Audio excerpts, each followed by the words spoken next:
السلام عليكم ورحمة الله. حيا الله الشباب، كيف حالكم؟ بخير؟ كل شيء مزيان؟ نسأل الله عز وجل أن يوفقنا جميعا لكل ما يحبه ويرضاه. بعجالة، واحد السيد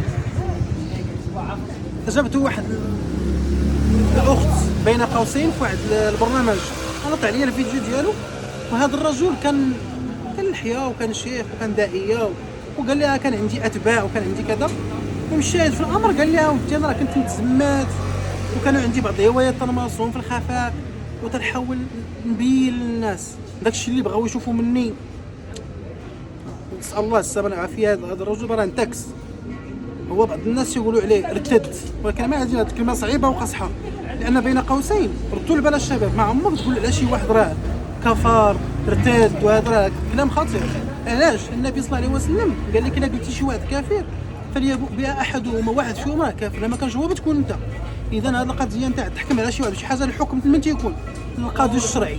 واخا ما كاينش الان القاضي الشرعي، تيكونوا علماء تيجتمعوا وتيقوموا الحجه على هاد الناس هادو، وتيبين لهم الامر اللي قالوا اللي فعلوا واش هما توقعوا في هذا الامر ولا ما وقعوش. حنا ماشي موضوعنا هذا. الشاهد في الامر هذا، كون كان صادق مع الله عز وجل في داك الشيء اللي كان تيدير في الدعوه الى الله وفي ذاك الالتزام اللي كان فيه وكذا، ما عادش ينتكس. هذه هي الكلمه الصحيحه، انتكاسه.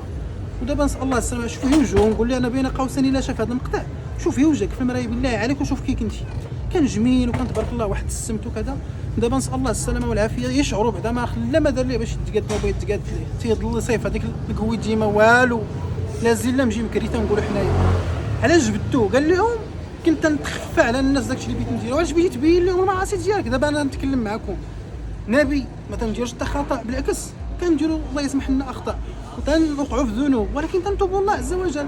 غير ما غاديش نبين لك انا مثلا بين قوسين راه مالك وانا واحد الشيخ ما تيدير والو ولا لا. كل بني ادم خطاء وخير الخطائين التوابون. انت كنتي كتخفى عليهم وكتخفي الهوايه ديالك وكذا لانك ما عرفتيش الدين بصح، ما عرفتيش الاسلام بصح. لان الدين ما تيمنع عليك انك تكون في حياتك اليوميه تعيش حياتك. لانه كما لا يخفى عليكم في الحديث نتاع حنظله، تلقى مع ابو بكر الصديق رضي الله عنه وقال ليه نافق حنظله. قال لي وماذا؟ قال لي تنكون عند النبي صلى الله عليه وسلم تيحدثنا وكذا كأن رأي عين، فاش يحدثنا على الجنه والنار كنكونوا مخشعين بحال تنشوفوا داكشي قدامنا. فاش نخرجوا من عنده نعاسفوا الازواج وتمشيو للتجاره وكذا.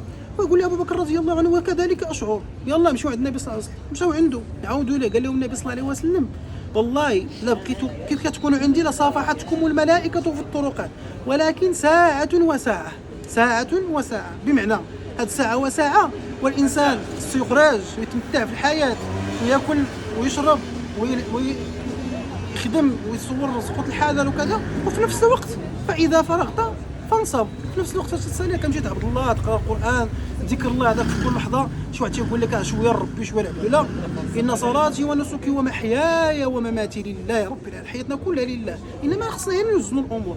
النبي صلى الله عليه وسلم كان يمشي في الاسواق، كان تيتاجر، هذا ما تيمنعكش انك تكون واحد الانسان اللي هو سوي متوازن. اذا الله يجزيك بخير الا خفلتي على هذا الامر نتاع ساعه وساعه كنتي متوازن وكنتي واحد الانسان اللي يعرف كل حاجه تيحطها في مكانها، ما غاديش تنتكس وما غاديش تخربق لك الامور وما غاديش تبين ترى الناس اتباع.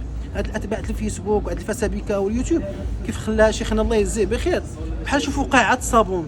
بمعنى فقاعه الصابون ديك تصوت عليها وتيبان لك هذوك البقعات تيبانوا زوينين، ولكن في نفس الوقت دغيا تيمشيو. كذلك هاد الاتباع ما كاين لا اتباع لا والو. ما عمرك تعمل باش يشوفوك الناس ولا باش يرضاو عليك الناس. ممكن نرضاو عليك اليوم جادو غاجي ما احبك في الله، كون عرف راه ما يقولهاش لك، لان حبك في الله كتلزمك حقوق لهذاك الرجل اللي كتحبه. اذا الله يجزيك بخير عملوا لله من اجل ارضاء الله، من اجل اعلاء كلمه الله. شوف يلا انت غتشوف لا اتباع لا حتى شي واحد باش تكون سوي وما تنتكش. نسال الله عز وجل يوفقنا جميعا. السلام عليكم ورحمه الله.